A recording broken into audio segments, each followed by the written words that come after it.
Καταρχήν όταν μπήκα μέσα, μπήκα σε απελπιστική κατάσταση.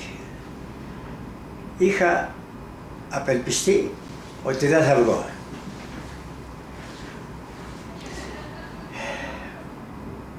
Σημειώστε ότι είμαι και 87 χρονών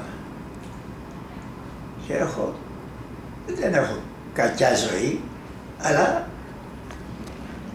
τέλος πάντων τα παιδιά μου επέμεναν ότι να με χειρουργήσει ο κύριος Κωνσταντινίδης. Εγώ καν δεν ήξερα ποιος είναι ο κύριος Κωνσταντινίδης.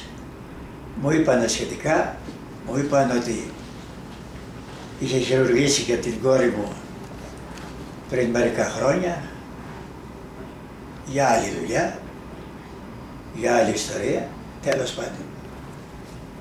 Αποφάσισα να μπω μέσα για να χειρουργηθώ.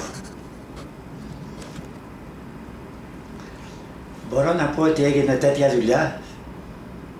Δεν είμαι ούτε γιατρός, ούτε δημοσιογράφος. Η δουλειά μου είναι οικονομολόγος. Και όμως έμεινα με ανοιχτό το στόμα από τη δουλειά που έγινε.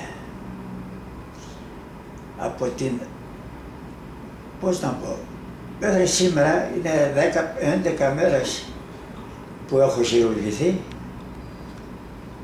Είναι σαν να με έχει τρυπήσει μια καρφίτσα.